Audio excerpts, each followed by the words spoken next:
TVS rider 125cc. இதில் வந்து மொத்தம் வந்து 5 வேரியன்ட் இருக்குது.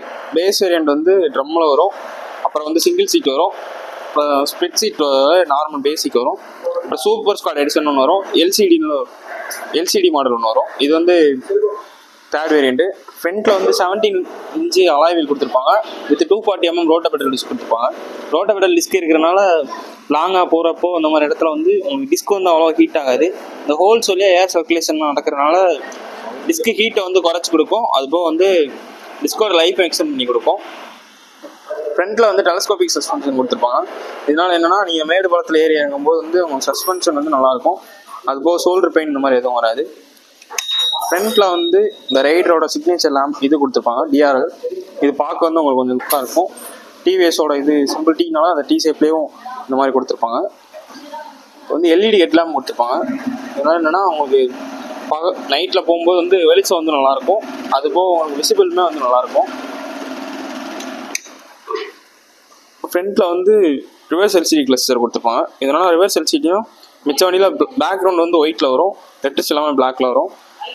இதில் வந்து பேக்ரவுண்ட் வந்து பிளாக்ல வரும், லெட்டர்ஸ் எல்லாமே ஒயிட்டில் வரும். இதனால் என்ன பெனிஃபிட்னா நீங்கள் நார்மலாக பகலில் பார்க்கும்போது உங்களுக்கு டிஸ்பிளே வெளிச்சம் வந்து நல்லாயிருக்கும்.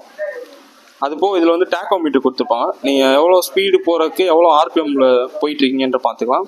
அப்புறம் ரியல் டைம் ஸ்பீடு பார்த்துக்கலாம்.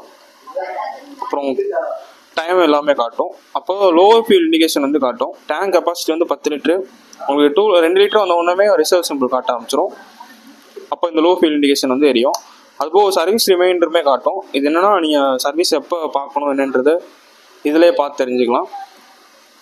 அப்போது ஃபியூல் பம்ப் லைட் வந்து இருக்கும். இது என்னென்னா வண்டி ஆன் பண்ணோடனே கீ ஆன் பண்ணோடனே எரியணும். வண்டி ஆன் பண்ணி கொஞ்ச நேரத்தில் வந்து ஆஃப் ஆகிடும். ஒருவேளை அது எரிஞ்சுன்னா சின்ன கம்ப்ளைண்ட் இருந்தாலும் உங்களுக்கு சென்ஸ் பண்ணுறதுக்காண்டி அதை காட்டும். அதுபோக ஓடோமீட்டர் ரேட்டிங் எல்லாமே இதில் பார்த்துக்கலாம். இப்போ ஃப்ரண்ட்டில் வந்து உங்களுக்கு வந்து எல்லா வேரியண்ட்லேயுமே வந்து சார்ஜிங் போட்டு வந்துடும். இதென்னா நீங்கள் லாங்காக போகிறப்போ இந்த மாதிரி எமர்ஜென்சிக்கு வந்து சார்ஜ் போட்டுக்கலாம். மொத்தம் வந்து 2 மோட் ஆப்ஷன்ஸ் வரும், எக்கனாமி மோட், பவர் மோடுன்றது. எக்கனாமிலே போனீங்கன்னா வந்து மைலேஜ் நல்லா கிடைக்கும். பவரில் போகும்போது வந்து உங்களுக்கு பிக்கப் வந்து நல்லாயிருக்கும்.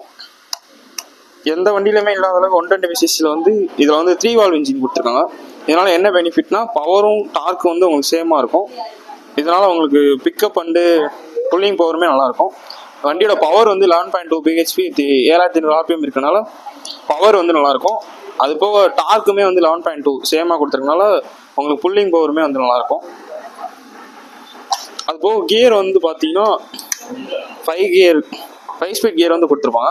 ஃபஸ்ட்டு கியர் மட்டும் கீழே வரும், மிச்சம் 4 கியருமே மேலே வரும். அதுபோக இதில் வந்து ஸ்ப்ளிட் சீட் ஆப்ஷன் வந்து கொடுத்துருப்பாங்க. இதனால் என்னன்னா பின்னாடி உள்ள சீட்டை கழட்டிட்டும் நீங்கள் 1 லிட்டர் வரைய க்ளோ பாக்ஸ் கொடுத்துருப்பாங்க. இதில் ஏதாவது டாக்குமெண்ட்ஸ் இந்த மாதிரி வைக்கணும்னா வச்சுக்கலாம். பேக்கில் வந்து 5 ஸ்டெப் அட்ஜஸ்டபிள் சாக் அப்சர் கொடுத்துருக்கனால பில்லியனுக்குமே நீங்கள் மேடு பாலத்தில் ஏறி இறங்கி போகும்போது சஸ்பென்ஷன் வந்து நல்லாயிருக்கும். அவ்வளோ வந்து அவங்க பெயின் ஃபீல் பண்ண முடியாது.